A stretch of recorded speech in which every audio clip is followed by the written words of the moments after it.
안녕하세요. 저는 전남 해안가 작은 마을에서 혼자 살고 있는 74세 이문복이라고 합니다. 오늘 여러분께 제가 겪었는 신비하고도 기적 같은 이야기를 들려드릴게요. 구독과 좋아요는 저에게 큰 힘이 됩니다. 저희 아내는 10년 전에 세상을 떠났어요. 갑자기 쓰러져서 병원에 실려갔는데 의사 선생님이 하시는 말이 이미 늦었다더라고요. 그때까지만 해도 딸아이가 함께 살았거든요. 그런데 아내가 돌아가시고 나서 딸도 서울로 떠나버렸어요. 아버지, 서울에서 안정되면 모셔갈게요. 그게 딸이 마지막으로 한 말이었습니다. 그 뒤로 연락도 뜸해지더니 아예 소식이 끊겼어요. 전화를 해봐도 현재 사용하고 있지 않는 번호입니다 하는 음성만 들리고 그렇게 혼자 살기 시작한 지가 벌써 10년이 됐습니다. 매일 새벽 5시에 일어나서 바다에 나가 그물을 손질하고 고기를 잡고 예전엔 집에 돌아오면 오늘은 어땠어요? 하며 반겨주는 사람이 있었는데 이제는 텅 빈 집만 저를 맞이하죠. 저녁을 혼자 먹는 게 제일 힘들었어요. TV를 틀어놔도 웃음소리가 더 쓸쓸하게만 들리더라고요. 그런데 지난 달이었어요. 태풍이 정말 심하게 불던 밤이었습니다. 지붕이 날아갈 것 같을 정도로 바람이 거세더라고요. 잠을 못 자고 있는데 문 밖에서 이상한 소리가 들리는 거예요. 야옹, 야옹. 처음에는 바람 소리인 줄 알았어요. 그런데 계속 들어보니까 고양이 울음소리더라고요. 그것도 보통 우는 소리가 아니라 뭔가 절절하게 도움을 청하는 소리였어요. 비가 억수같이 쏟아지는데도 우산을 들고 밖으로 나갔습니다. 그랬더니 제 대문 앞에 고양이 2마리가 있더라고요. 어미로 보이는 큰 고양이와 새끼 고양이 1마리요. 둘 다 비에 흠뻑 젖어서 떨고 있었는데 특히 새끼 고양이는 뒷다리를 절룩거리며 제대로 서지도 못하고 있었어요. 어미 고양이가 저를 올려다보는데 그 눈빛이 지금 생각해도 잊을 수가 없어요. 마치 제발 우리를 도와주세요라고 말하는 것 같았거든요. 그 순간 예전 생각이 났어요. 젊었을 때 어부 생활을 할 때 동료 중 한 명이 바다에서 다쳐서 제가 간단한 응급처치를 해준 적이 있거든요. 그때의 기억을 되살려서 고양이들을 집으로 데려왔습니다. 새끼 고양이 다리가 부러진 게 아니라 삐었더라고요. 부목을 대고 붕대로 감아줬어요. 그리고 따뜻한 우유도 끓여서 주고 어미 고양이는 처음엔 경계하더니 나중엔 제가 새끼를 치료하는 걸 조용히 지켜봤어요. 그날 밤부터 그 고양이들이 저희 집에 머물게 됐습니다. 어미 고양이에게는 바다라는 이름을 지어줬어요. 바다처럼 깊고 넓은 마음을 가진 것 같아서요. 새끼에게는 파도라고 했고요. 다친 다리로 절룩거리며 걷는 모습이 파도가 일렁이는 것 같았거든요. 신기한 일이 일어났어요. 집안에 생기가 돌기 시작한 거예요. 아침에 일어나면 바다가 제 침대 옆에서 자고 있고 파도는 제 발목에 몸을 비비면서 애교를 부리고 오랜만에 아침이 기다려지더라고요. 저녁 시간이 가장 달라졌어요. 예전엔 혼자 밥 먹는 게 그렇게 쓸쓸했는데 이제는 바다와 파도가 제 발밑에서 밥을 기다리고 있거든요. TV를 보면서 셋이 함께 시간을 보내는데 정말 오래간만에 집이 따뜻하게 느껴졌어요. 그런데 일주일쯤 지났을 때였나? 바다가 어디선가 뭔가를 물고 왔어요. 작고 낡은 상자였는데 겉에 비닐로 감싸져 있더라고요. 혹시나 해서 열어봤더니 제 딸 필체로 쓴 편지가 들어 있었습니다.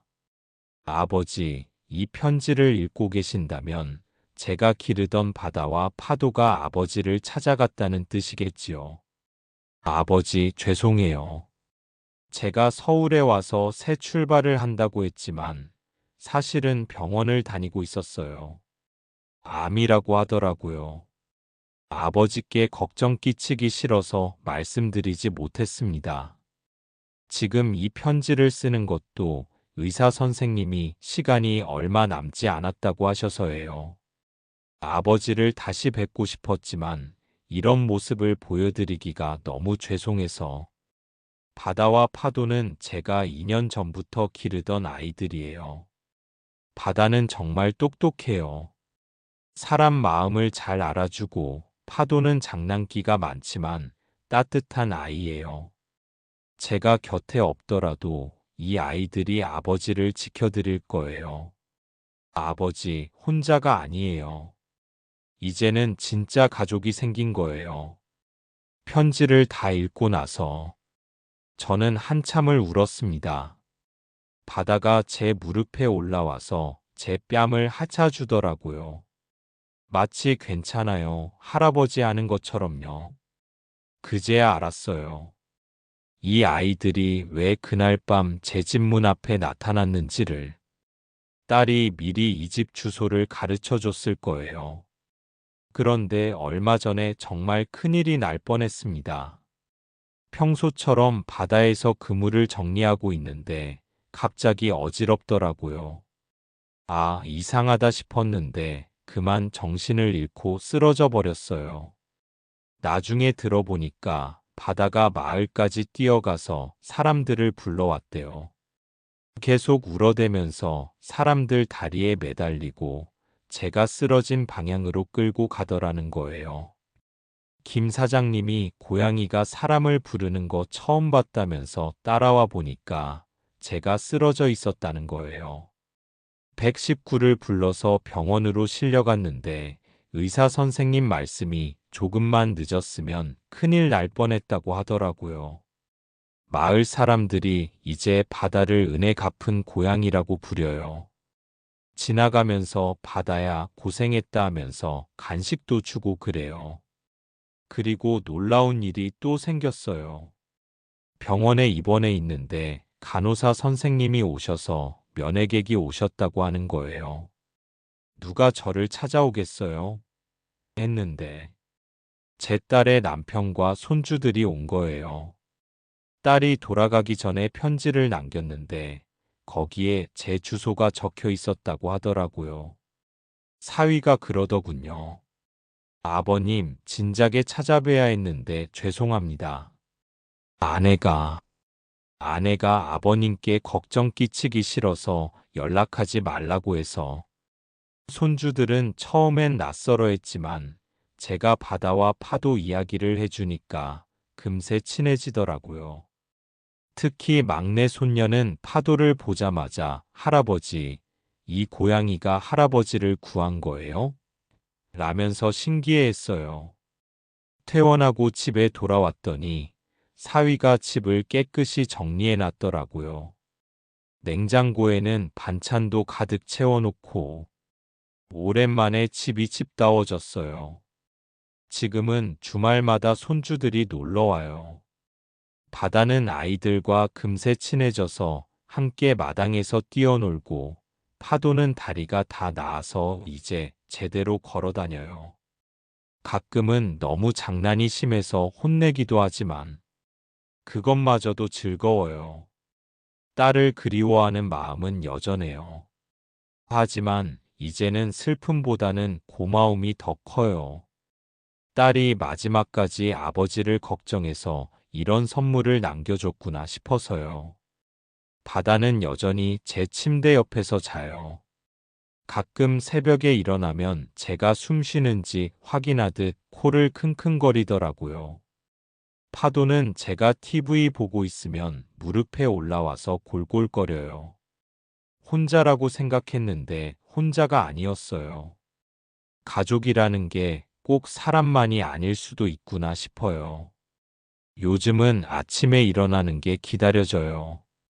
바다와 파도가 저를 어떻게 깨울지, 오늘은 또 어떤 장난을 칠지 그런 생각을 하면서 잠들어요. 그래서 오늘 이렇게 제 이야기를 들려드리고 싶었어요. 혹시 저처럼 혼자 계신 분들이 들으신다면 작은 희망이라도 가지셨으면 좋겠어요. 가족이라는 건 생각지도 못한 곳에서 생각지도 못한 모습으로 찾아올 수도 있거든요.